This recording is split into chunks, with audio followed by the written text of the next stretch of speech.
So the European 2020 qualifying matches have come to a close, which means it is back to the Premier League. But how about your team? How is it looking in the fantasy world? Well, let's take a little look, shall we?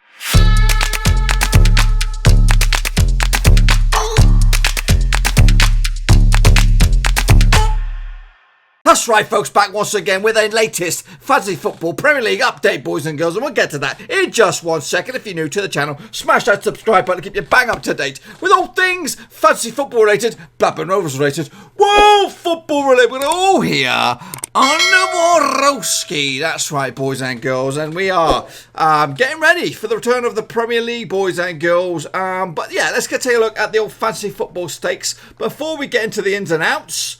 Just a reminder that if you want to get involved with the channel or with the movement that is the fantasy football realm, the Blackburn Rovers Cash Cow, you need to get involved in the old Discord. That's the only way I can get in touch with you if you're a prize winner. Now, we've got our second prize winner. It is Dario Nelage. Now, I'm on the process of trying to get him some cash for last month's Manager of the Month, which was October. But we are, which was September. We are deep in the thick of things in regards to October. And we'll have a little look now, see how we're getting on and who is currently leading the way for the October Cash Cow prize. But yes, this is the Discord. Hopefully I'll stick the graphic above the screen. It'll definitely be in the description once again, so make sure you check that sucker out as we get going. So yep, it is Fantasy Football Week, and yeah, I did absolutely shit last time out. 35, just the 35 points for me, which is below the average of 36, which is not great. I actually dived down one spot.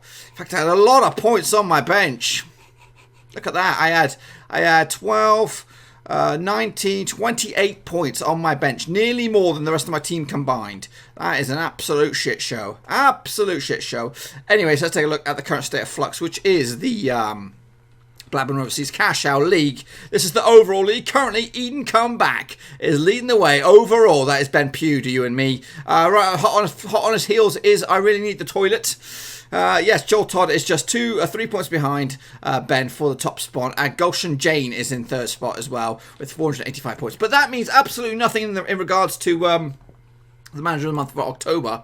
This is the current state of flux for the Manager of the Month for October. Denver Green currently leads the way, 71 points. Obviously, it's only the one match day so far. We're going to go back into match day number 2 this weekend, and what a barnstorming performance he had last time. I was thinking actually look at his team and see what went right for him last time. I actually got 71 points, nearly doubled the average. There was the highest points of 100. We'll take a look at him in just a minute. But this is Denver's team. Where did he get right? It was Jimenez. He captained Jimenez with 20 points so far. Elsewhere, Mane got himself 12 points. Foster got himself 10, and his back line did pretty well as well with Lascelles and Kelly. Kante also got himself 7 points as well. So not too shabby on the grand scheme of things. He's only got 387 points compared to mine. What have I got? 387 compared to... Yeah, I'm kicking his ass. But he's still leading the way, a.k.a. As the number 1 manager of the month. Let's take a look at the top team around the world, and that is this guy here. He's not in the league. His name is Nike FC. He scored 100 points. He did triple captain his player, which was Mane, who got himself 36 points. That one player right there got the same amount of points as my 11 did. Elsewhere, he also used Hala, Madison, Willian, and Mount. Chelsea did have a big day that time. I think they scored quite a few goals against Southampton. David Luiz also got himself 15 points as well. So, yeah, not too shabby indeed. Now, let's go actually to the top of the pops here and see as what the actual dream team was this week. So this would be the dream team. If you'd picked this, you would have got 136 points. Nobody did, though. Foster between 6, David Luiz, William Willems for the Toon, Dunk at centre-back as well, Traore, Milner, Mane, Hunehain, Matthew Longstaff, Wesley, and Connie. Let's take a look at Matthew Longstaff. He's the cheaper Longstaff. He's only, actually, what's his price right now? His price is £4.5 million. He's only played 90 minutes of football this season. 90 minutes of football this season, according to that. Let's have a grand scheme of things. Can we see it? What is this? This is the forecast or fixture difficult rating. So yeah, they're up against it this weekend, Newcastle. So I doubt he'll get himself any points. But yeah, just the one game for him, one game, one goal, and it all works out just at the end. So will he get it? He's probably in line for a start as well this weekend. So he could be a bit of a bargain if you're going to go elsewhere for a bit of a transfer deal. I'd maybe even add him right now. If let's have a look at my transfers. I'm all over the place right now. If I've got 2 transfers, I've only got the one. I do need to make some wholesale changes at the moment. I need to find my magic moment. I need to pick my goalkeeper. That we'll do my team in a minute. But anyway, that's the dream team. Let's do the team now because I'm gonna pick it. I'm gonna show you my team. So we've got Gunn, who is playing for Southampton up against Wolves this weekend, so they're duking it out. I'm actually going to go with Patricio because of the home form. I think they will nick it as well. Speaking of which, Connor Cody should come in as well. Van Dijk for Manchester United. Now this is a tricky game to call. I think there will be goals both sides of this one. Southampton against Arsenal. I don't think Southampton will get anything, so I'm going to pull Lundstrom from this. I'll leave that back four for the time being. Into midfield we go. Mason Mount, what was his forecast last time out? Southampton, he did play 79 minutes. I did score a goal as well, so he's got to be coming into the thick of things. Cantwell looks a bit ropey. I'll pull him as well. Crystal Palace against Manchester City at home. Will there be goals in this one? Will there be goals for Crystal Palace? That's the question you got to ask. I don't think so. So I'm going to leave RU out of this one and probably leave this as my team. What sort of cash have I got left in the bank? I've got just under $500,000. So realistically, I'll be looking to trade in McGinn for a bigger player, or maybe one of these boys from the bench to try and improve the quality of my club. I'm not going to make the transfer right now because I want to have a little bit of a surprise for you, just in case something cool happens. So let's take a look at the fixtures that will take place this week. I haven't got my graphic ready, so we're just going to wing it.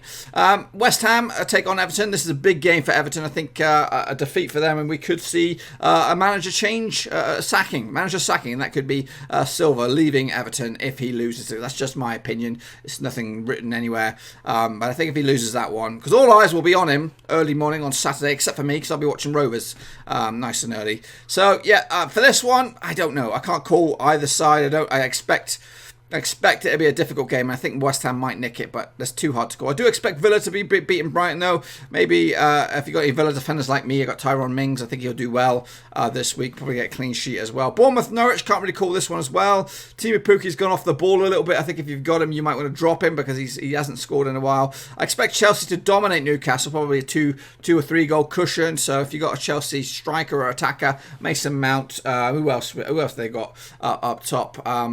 I expect them to score some goals this weekend. So any Newcastle defenders, you probably want to drop them as well. Leicester, Burnley, difficult one. Burnley can always be a bit stubborn bastards. I think they'll score a goal as well. Maybe a 2-1 win for Leicester on this one. Spurs against Watford. They need a bounce back ability. Do Spurs? Are Watford going to be party poopers? But I think they've had enough time to get their act together. I think Spurs will come out on top. So any Watford goalkeepers, defenders, you might want to drop them as well. Wolves against Southampton. Too difficult to call as well on this one. Maybe a score win for Wolves, a 2-1, a 3-2, something like that. Crystal Palace against Manchester City. I would side with Manchester City, but I think maybe Crystal Palace might sneak a goal in it. A 3-1, 4-1, something like that. Man United against Liverpool, don't know. Really don't know. I think Man United will not win it. I'll put it that way. So they could draw or lose. So I think Liverpool will come out of this unbeaten still. They'll either win this game or draw it. Sheffield United against Arsenal. I think Arsenal will win it quite comfortably. Maybe 2-0, 3-0. 3-1, something like that. So you look at the goals for Arsenal, you look at goals for Manchester City, Wolves will probably score, and Spurs. So you look at attacking players for them. Leicester City as well, they look good. Chelsea as well up top. Bournemouth, Norwich, I'm not too sure about goals-wise this way. Villa as well. I think this is a good game for McGinn, Aston Villa, so hopefully he'll get back to scoring ways. I'm going to keep him in there, and we'll see how he gets on. Let's take a look at the statistics now, boys and girls. But the top scoring players, let's have a look at the last round. Top goal scoring players from last round was Traore. He did get himself 32 points. David Luiz got himself 21 points. In fact, sort that shit out. Oh, wait. So Traore got himself 16 points last time around. David Luiz got himself 15. Wesley 14. Connolly, that's a young Brighton midfield forward, should I say. He got himself 13. Milner got 13 as well. Mane, Williams, Gunnar Dunk, Hendrick, Matthew Longstaff, Foster, and Jimenez. So Connolly, this is another bit of cheeky wee business. 4.5 million he's going to cost you. That could be worth a punt. scoring his 2 goals against Tottenham. So, you know, that's not too shabby. He's been getting minutes quite consistently for Brighton. So we'll take a look at that as well. Him and Longstaff, I think that's where the value is at this week. So if you're looking to try and save some money, so say you had 2 free transfers, you could bring in one of these bad boys for 4.5 million at the moment, and they are on rich vein of form for the 2 youngsters. So say if you've got 15 million, you bring in one for 4.5 million, you've got 11.5 million left in the bank to really go for a mega star. That's what I would do anyway. So let's take a look now at the current leading lights. We're going to kick it off with goalkeepers. Obviously, it's still Patricio leading the way. Ryan from Brighton's in second spot. Henderson's in third with 33 points on the board. Pope as well, alongside De Gea, who we're not too sure about De Gea. De Gea and Fabianski carrying injuries at the moment. We'll see if they will make one. Fabianski ain't going to make it this weekend, but De Gea could. So we'll have to see. How about the top defenders? Well, the current top defenders is Pereira for Leicester. 40 points on the board. Let's take a closer look at Pereira. He scored a couple goals along the way as the season's progressed. He is starting every single match. Look at this. 1, 2, 3, 4, 5, 6, 7, 8. All 8 games. All 90 minutes as well. So he stays on there. His value has just increased by the £100,000. That is actually a steal for 6 million, I think. So I might dip into that and get that bad boy. When you compare it to the same scoring defender, that is Trent Alexander-Arnold, he's actually 1.1 million pounds more expensive. But he's actually playing at the same amount of stuff. And only 10.5% of all teams have got Pereira on this squad, whereas 30% have Alexander. So if your league, like my league, which has over 100 players, I believe, on average, 30% of those teams would have him. So if you've got him, you know, you basically, you don't really want to have the same amount of, I think anyway, you don't really want to have the same amount of players or the same type of players as everybody else. Because if they have an off day and your boys, if your Pereira boys comes in and has a good day, then you're likely to make some progress on everybody else. Moving forward, Van Aanholt's in there, 5.6 million currently, 39 points on the board. Lundstrom as well, 4.5, still got a lot of value in that. Peters as well. What's he got the past couple of games? He did get 14 points on match. He's actually dipped a little bit, just the 1 point last game, so not great. Whereas Lundstrom, consistent with another 5 point hauling, so he's looking good. Moving forward, let's go and take a look at the midfielders. That's right, De Bruyne, Kevin De Bruyne tops the pops with 63 points so far. 31% of all teams have him in the team. Mane is in second spot with 57 as well. He actually costs more money than De Bruyne at the moment, so that could be a little bit lopsided. Salah's knocking on his heels though with 55 points, as is Sterling with 48. Mason Mount doing bits for 6.8 million, 46 points on the board so far, the same as Mahrez and more than David Silva. McGinn's got 39 points as well. I'm hoping for a big week for him. Surprise name in there is El Ghazi for Aston Villa, 5.5 million. So he could get him for much cheapness. As for the top strikers, well, Aguero leads the way, 61 points. Aubameyang has 55 points. Tammy Abraham, there he is, the Chelsea goal scorer. He's good value as well, 7.7 million, alongside Teemu Pukki with 7.1. He's kind of gone off the boil a little bit. Callum Wilson, not many teams have picked him at the moment, but he is scoring goals, and they've got a very, very winnable game this weekend. Who are they playing against? I think it was Southampton or something. No, it's Norwich. Very winnable game. So I think if you pick in Callum Wilson, you could be likely to see some goals. But you could also go for a strike partner. Ex-Rover Josh King is also doing well as well. Transfers in, transfers out. Let's take a little look, shall we? This past few weeks, where are we? Transfers in.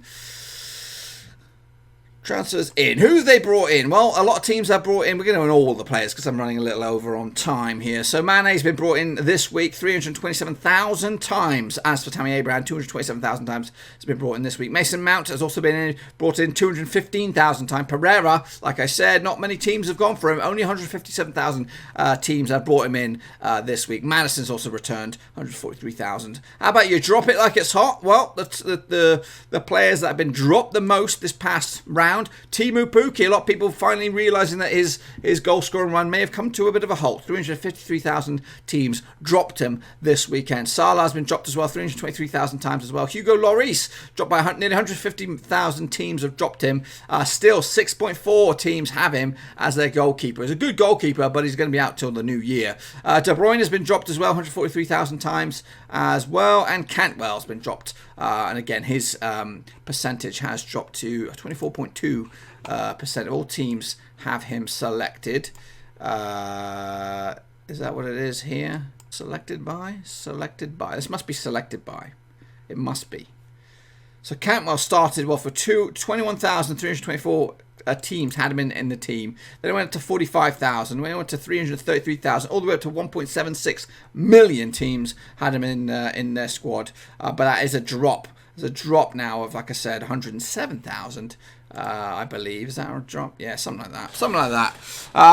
Wan-Bissaka was also in there. 120,000 teams dropped him this week, down to just 18% of all of them. Let's have a look. Let's have a little look. Teams selected by. Okay, let's try and go with the smallest. Let's go. Can we go the smallest? Let's go to see who's not been selected and actually got quite a lot of points. Neto, the midfielder from Wolves, has got no teams have got him, but he's got 7 points on the board. Any more major surprises? A lot of nils, a couple of ones knocking around, so no real surprises there. Moving forward, is there a double digits? Look at this guy, got -1. Shit the bed. Oh, here we go. Degenpo, 0.1% of all teams have him. And he's picked up 16 points so far. What's his turnaround of games? He's played the first couple of games as probably looks like a substitute. But, yeah. A couple more double digits. Fleck for Sheffield United. I thought he was transfer listed. Stieberman, why is he not getting games? He's getting minutes. He's actually starting games. I think that could be a bit of a bargain as well, right there. He's actually starting games. He's not creating the assists that I know he can do it because I remember him in the Championship. Big player, this guy. So he could be worth a punt. 5.4 million, especially for this game as well with Bournemouth. So I might look into that. Any real superstars? There we go. 19 points for Schlupp. Just 0.1% of teams have him. I remember him being linked with United a couple of years back. Quite a few years back now. 23 points. Hendrick. Only 0.1 teams. Because he plays for Burnley. No wonder. No wonder. Nobody wants to touch him like a barge pole. Hunehain as well. 0.1 teams have got him. He's a Deadpool maestro. I remember that as well. Boufal from Southampton. Only 0.2 teams have got him. Couple of little bad boys here. Sheffield United, Egan and Basham, defenders. 26, 27 points so far. They're really bargains, you know. They're not too shabby as well. Let's take a look at one more. Any little standouts? Superstar standouts. There we go. There's a few here. Again, Sheffield United players, very low on the pecking order. Not many teams have got them. Look at the Dan Burn, defender for Brighton, 24 points so far.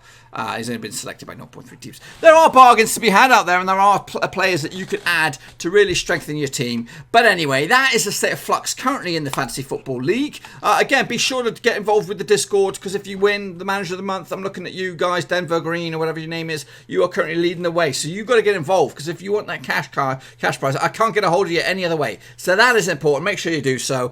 Give me your thoughts and opinions about this Fantasy Football Week coming up. You got any Billy bargains out there for everyone else to see? Make sure you get them in the old chat section down below. And we do it all again next week, boys and girls, as we head closer to the latest round of the Premier League. I'll see you all very, very soon. Make sure you smash this thumbs up video. Give this video some love in the old algorithm. And make sure you smash the subscribe if you're new. I'll be back very, very soon in some regard right here on the channel. Until then, I'll see you soon. Thanks again for watching. Please like, share, and most importantly, hit the subscribe button to keep you bang up to date with all things Blackburn Rovers related, Championship related, football related. We've got it all covered right under one roof. And while I still have you, please be sure to check out some of the old videos scattered along here. I hope.